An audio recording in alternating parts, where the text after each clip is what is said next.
This is the Realty Classroom Podcast, episode number 130. The words you're playing over and over in your mind are managing your growth or your lack thereof. Are you a real estate agent with an entrepreneurial spirit who wants to turn your job into a business without sacrificing your lifestyle, but you just can't seem to find the right plan or any plan to help you get there? Well, then, hey, you're definitely in the right place. I'm Danny Griffin, the founder of the Realty Classroom and the host of this podcast. Now, to help you take immediate action to get started in the right direction, I've created a free strategic plan for you at freeagentgift.com. All right.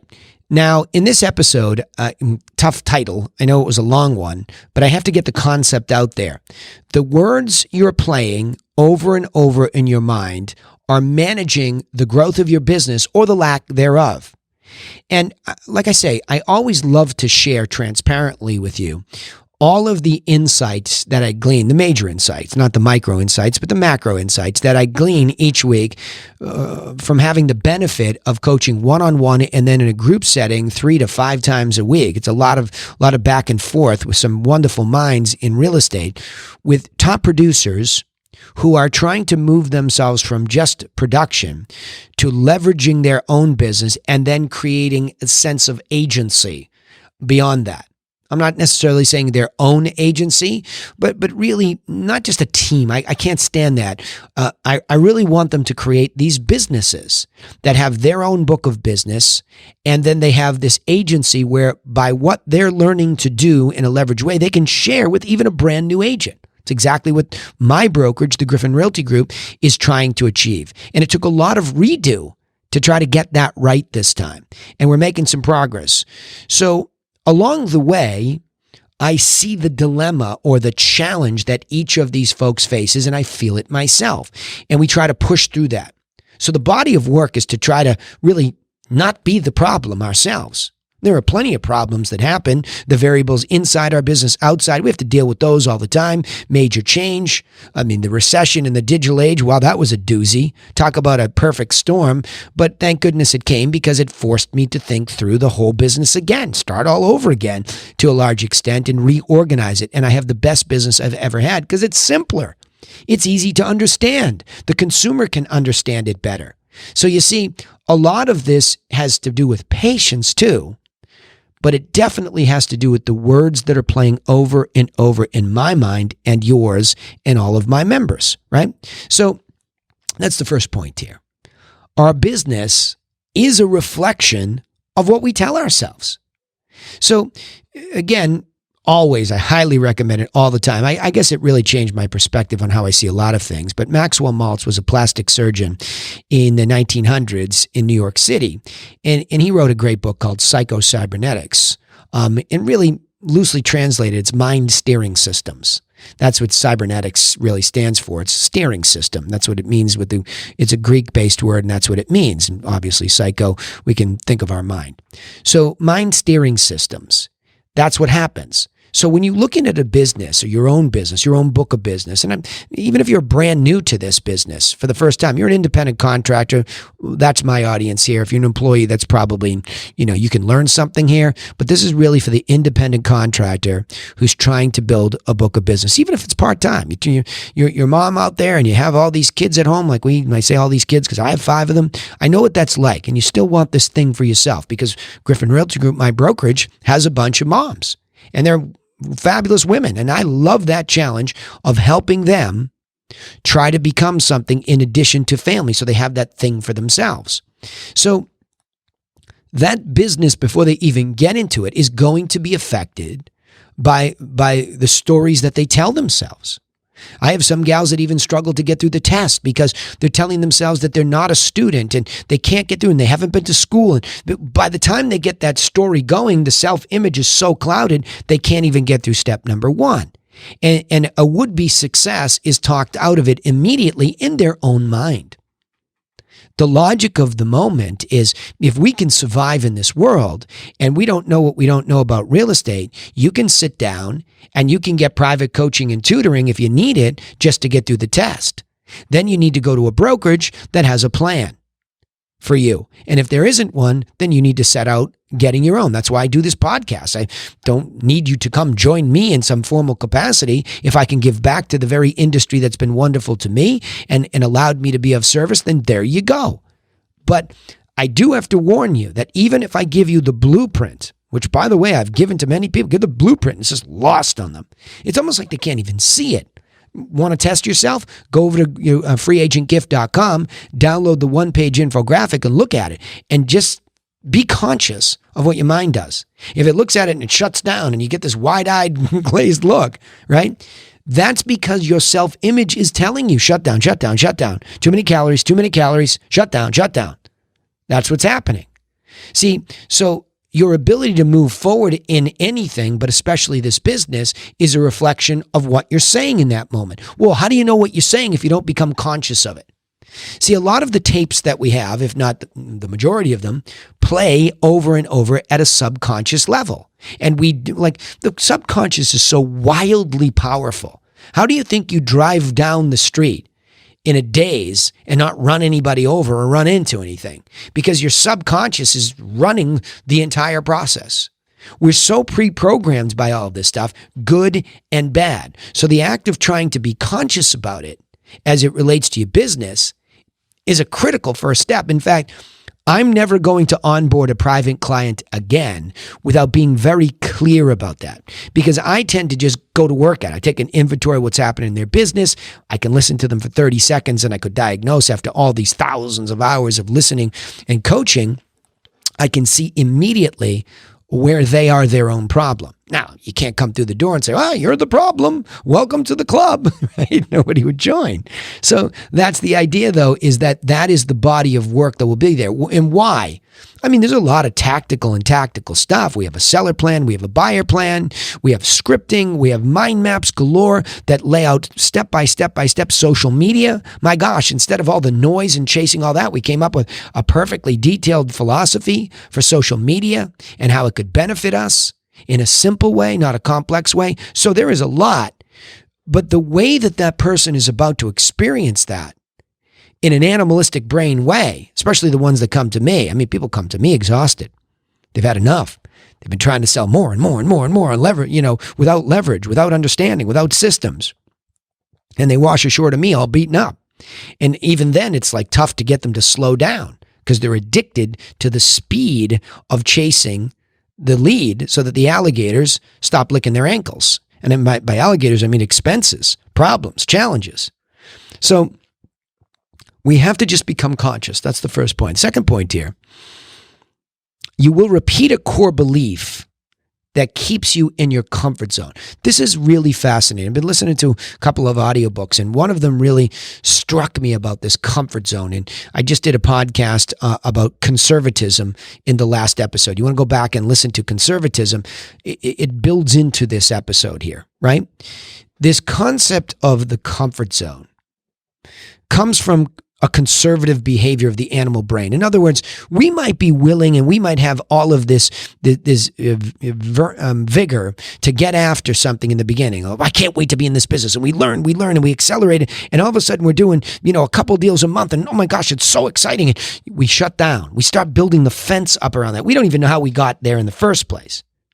Right? We don't even remember that former version of ourselves. Oh, that was so hard. I struggled. I'm not going back there again. And we put up these fences around ourselves and we have a comfort zone until maybe that becomes a little bit more stressful. Something, changes, or the economy changes, the digital age changes something, a business model changes. And now we have to go back to that person. And it's almost like we make this war with growth, right? We make a war with growth. And so the core belief of how we got there. For example, let me give you an example for top producers. In the digital age, everybody wanted to know, was there an easier way to leverage the internet to get leads? This industry, go to Glengarry Glen Ross, great movie with Alec Baldwin about leads. There's a great scene about leads. If you just Google that, Glengarry Glen Ross, Alec Baldwin leads, you'll see a great movie moment about our industry. And it's the dilemma, it's the problem. The leads. Oh, that's all we ever make it about is the leads. Like there's some kind of magic thing. And they're not. They're names. It's contact information. You have no idea whether or not somebody has context until you really get into a conversation with them. And then you're of service to those people with a plan and they're magnetized into you. That's how you deal with contacts.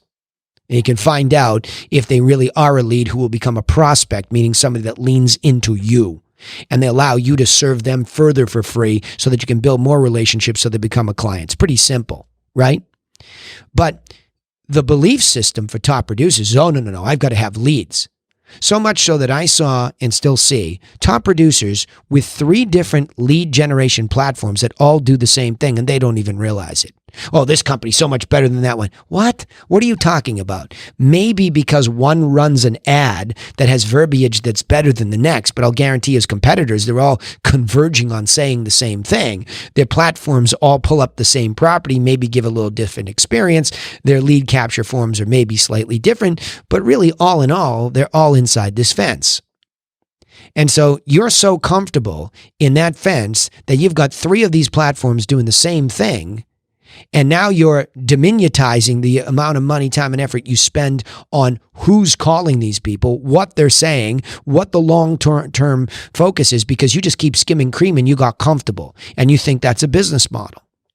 So that's an example of a tape that inside the business somebody has created and they lock onto it only looking at corroborating evidence to support their truth. And that's not the truth about how to grow a business. It's a piece of it perhaps, sure. But a lot of times I get these top producers and they have zero intentionality in how they're building their listing business at or above the median price where the profit margin really lies in this business. There's an example. Top producers can get comfortable and strangely comfortable in a scary way where their expenses. I mean, I know people that have teams, which I can't stand that word anymore. Team, if it means people playing specific roles, I love it. That's the assembly line, Henry Ford. But when it's like you're just going to randomly collect agents and you're going to throw them, people to run out with, it's not business. You're not thinking like a business person. I don't know what you're doing other than chasing transactions in a very limited way. And I'm passionate about that. I'll take anybody on in that conversation, right? But the point is, as you start to look at how that all affects where you could be going, you don't even realize how blind you're becoming to the business. By the way, why am I saying this with such authority? I have had this happen to me.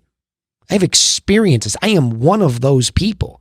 I've gone and chased all those transactions through lead generation, through the digital age, and I lost my way. I lost my mind when it came to being of service. So see, you can start off even with a good tape. The words that I tell them, be of service, Danny, be of service. I started my industry, like, why am I in this business? Because I can be of service. To whom? Directly to the consumer. Why? Because they're involved in the biggest financial and emotional transaction in their life. Wonderful. See, that's the tape I used to play myself when I first got licensed in 1999.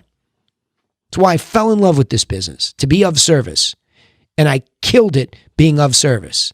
And then I started to get guidance to learn leverage, and then that worked. And then all of a sudden there was like this crazy collision with the internet and the digital age. And we all lost our way. And we started saying different things inside our heads.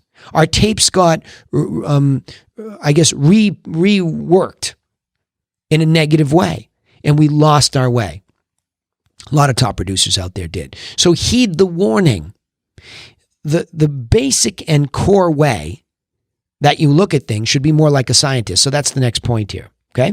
Next point is the way out of all of that trap. Now, if you're new and you just come in, I don't think I can do it and all that, that's a personal tape that's playing. You have to figure out where that comes from. Okay? If you're a top producer and you kind of lost your way a little bit, that's an effect of the business and the changes, and you're only now looking for corroborating evidence because you got comfortable running that speedy race.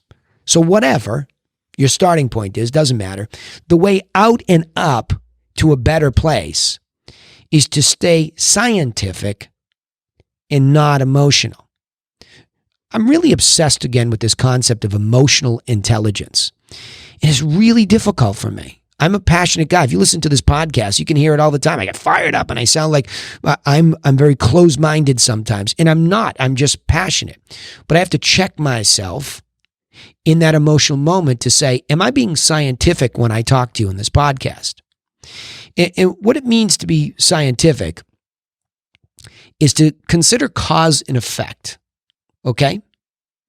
You've got this cause, the internet comes along, and you run some money on Google pay-per-click, and you drive those people to a lead capture page, and you get some contact information.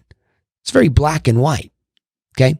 And the effect on your business is that you get a type of buyer looking in a price range, looking in a geography.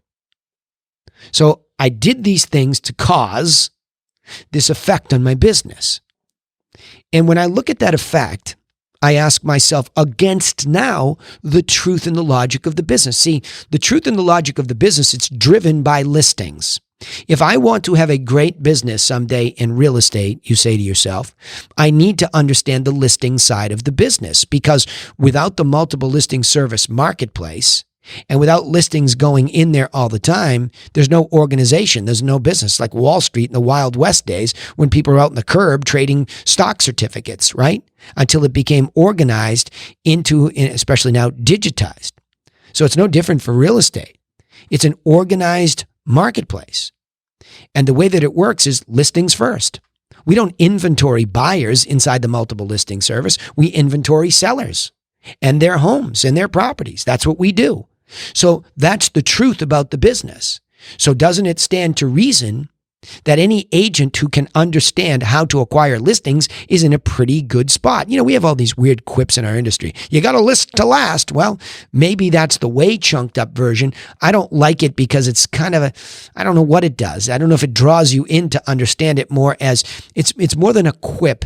It's more than a little quote like that. It's a serious business proposition that the listing is critical, and you want to learn how to acquire a listing. So if I now go back to my cause and effect, well, I bought, because I made a decision, knowing this, I know that I need listings, and I really want them as a business person in a certain geography, and I would really believe that I could at least be middle of the road type of producer, meaning I should be able to list an average priced home or a median priced home, right? Otherwise, I'll go all the way back to my core belief tape that says, well, I'm just a low-end person. That's a personal issue. That's a looking in the mirror and putting yourself down issue, so you know where to start there. But once you say, well, of course I could be average or median. Okay, great. In what geography? This one. Great. What's sold at that price? Wonderful. Where are most of them happening? Now, all of a sudden, I go back and say, well, I just made a marketing decision to buy a platform that got me buyers. Okay, fine. I skipped right over listings. I didn't even talk about whether the website would be good for that or the Google pay-per-click ad speaks to sellers. I don't even ask that question, right? I come over here and I look at it and I say, all right, well, I have this buyer now. Is the buyer at least average or median? The price range you're looking at? And are they looking in the geography where I really want to grow my brand? And if the answer is no and no, well, then I got to go back and rethink this whole thing. I need a smelling salts moment that I'm not being scientific. I just emotionally reacted. What was I doing? Was I chasing every other top producer, at the latest seminar or webinar online? And I couldn't wait to get a platform because I know all these top producers are killing it, and this is where I'm going. You thinking with me here? Because this is what I did to myself. This was my way out. I started all over again. I went right back to Michael Gerber, which had been introduced to me by my mentor, but had anybody talked about it in years? Gerber's the one that says, how does the business really work? It's fundamental. It's foundational. And I started reprogramming my brain to say, Danny, how does the business really work? How does it really work? If you want to really last, and you really want to be successful, how does it work? Now, of course, the buyers are still there. It's a revenue opportunity. So I'm not saying that I threw out the buy side, but I did start to realize, holy moly, I'm using words and platforms that are using ugly language that are attracting me people that are looking for, the bottom of the barrel type of dilapidated property. And that's not what I'm here to do. How did I get here? I wasn't this. And then all of a sudden I got here. It's killing my profit margins. It's much more difficult. Why am I doing this to myself? And it wasn't because of the economy. Things were still, all the economy does is it lowers the average and the median price, sure, but it doesn't make you decide that you have to become the next. For example, and no knock on you all that do a great job with real estate owned, bank owned properties. Wonderful. I know some people right here in Cape Cod that do a great job. It's not for me. I'm not interested in essentially being a bank employee. Tried it. About 7 deals deep. I said, oh, no, thanks. So I started to make better business decisions because I was programming the words I was telling myself, which were prophetic from Gerber. How does it work? How does it work? Stay to that. And then I started to think about Henry Ford. Look at it like an assembly line. If you're looking for more of these. Dan Kennedy, stay within the market, shrink your market niche. Where are they? Where are they? Who are they? What are you saying that's not the same as everybody else? See, those words are all strong here now. Some of them are even immutable. How does it work? Is immutable. I can't get away from that. If I let those words go, then I lose my way. I get sucked up. A lot of you are saying to yourself, well, the shiny object, the shiny object. I love the shiny object. Okay, well, great. Reprogram this. The shiny object does not go after the truth of the way the business works. I mean, if you got Henry Ford and Michael Gerber and Napoleon Hill and a bunch of people in your imaginary boardroom, which you can do any day of the week, gentlemen, bring in some of the ladies, whoever you respect in business. There's some super sharp business women out there right now. If you're a gal listening to this, make up your own imaginary board and have them keep you accountable to thinking correctly. Are you making good scientific, non-emotional decisions to work a business on top of a framework that already exists? You can't change the way the industry actually works. All I did was try to take an inventory of what does a buyer really go through? Well, they need some representation. Well, what do? Well, you get them pre-approved or you get a bank, letter that says they have the cash, and then you show them some stuff that's sold so they know what the money's buying. Then you get them set up on MLS so that they can see some stuff and proactively ascend it so that you can set up a tour of 3 or 4 of their favorites. Then when they see one they like, you have some math that shows them what it's worth and you negotiate based on that. And then you walk them through the closing, maybe with some help, crossing T's, dotting I's, but holding their hand emotionally, making sure they get there. And you turn them into a family member forever as a past client. That's just the way it is. And it didn't take me long to sit down and say, well, why don't I just explain that to a buyer? Seller? Well, we're not going to get away from this pricing discussion. So there's evidence that I brought with me tonight that'll give us a range of where we could be. I'm not here to play a game of pricing it right bingo with the 17 other people you haven't through. I'm here to look at the information with you as I look at the property and then coach you on how you can recondition it or price things out so that you can move up the price ladder, then getting rid of your stuff, moving furniture around, and bringing in a professional if we need to. Then getting that marketing set up by memorializing it on the best day digitally, syndicating that up through MLS to everywhere, and then getting off my duff and pushing it around to open houses, digital marketing, social media marketing. That'll bring communication with buyers and buyers agents who are coming. We'll solicit their feedback, make any adjustments. We'll end up in the same negotiation like the buyer did. We'll use the very math we use to price it. The net sheet. We'll negotiate easily and smoothly, and then we'll hold your hand by crossing T's, dotting I's. Boom, boom, boom, boom, boom. That is scientific. That's why it's easy to repeat once I got it chunked up. It's scientific and it's simple. The complications are there. I don't need to think about this more complicatedly. I need to deal with what's in front of me. If the buyer has a meltdown, I have to deal with that in front of me. Where are we at? Well, they're having a meltdown when? They're having a meltdown during the process of getting pre-approved? No problem. Let's meet with them. Let's meet with the lender. I solve that problem against the universality of the process. It's like walking a well-lit path when you're scientific, because you have plenty of variables that crash into your scientific approach. But if you get emotional, oh my gosh, not another guy who can't sit down and, look up, his tax returns and I do mine. See the difference? My gosh, do you get more efficient when you do it the right way? All right. So the last point here is a constant, never-ending improving business is possible when you consider that new causes and effects are possible. So I'll speak to my top producers and I'll just say this briefly because I coach them. I coach you. You know who I am, a lot of you. So here's the deal. The way that you are doing it might be working to a certain extent, but you always have to be challenging that. Are there other things that you can cause that will affect your business in a positive way? I did it. You can go to my website. Those of you that know me, go to my brokerage and look at the things that say SOLD. They are not only at or around the median or average. Some of them are well above that. And what that means is that I was able to serve people that appreciated me even more because they appreciated my professional approach. They appreciated how we did what we did. They weren't beating me up for the nickels and dimes, right?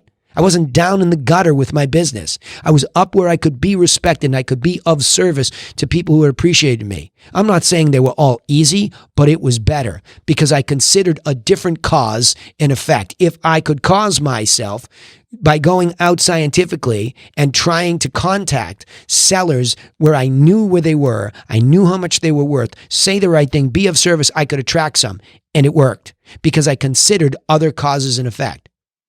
Now, it doesn't mean that I'm shying away completely from attracting a buyer internet lead. If I can do the same when I get back to that part of my business, which I'm trying to work on now, if I can be of service to buyers by giving them a much better experience online, and we can serve them and we can attract some of those people in at a big margin, wonderful. But you have to think, what don't I know? And how do I go at it scientifically? All right. So let me go back to these points. Question on the table, or the statement. The words you're playing over and over in your mind are managing the growth of your business or the lack thereof, especially if you're stuck. Our business is a reflection, number one. Our business is a reflection of what we tell ourselves. 2, you will repeat a core belief that keeps you in your comfort zone or a comfort zone. Sometimes you jump up to one, you forgot how you got there, and you get stuck. Whether it's a new one because you're just starting or an existing one, you're in a comfort zone based on those core beliefs you're repeating. 3, the way out is to stay scientific and not emotional. That means consider cause and effect against the backdrop of how does the business really work. Hint, think listings. 4, a constant and never-ending improving business is possible when you consider that new causes and effects are even possible, so that you go seeking them and you're open-minded. All right, let me summarize it this way. When we're trying to build our real estate businesses, we are controlled by the words that we play over and over in our minds that explain the world as we know it. It's critical that we take a scientific approach to consider that there are different actions or causes that can have a more positive outcome or effect that help us grow our business. All right. Sorry about that today. A little passionate there. You think, right? I am. This is really important. I went a little bit long here today because this is really important stuff. Okay. Remember, you can take immediate action and get started in the right direction.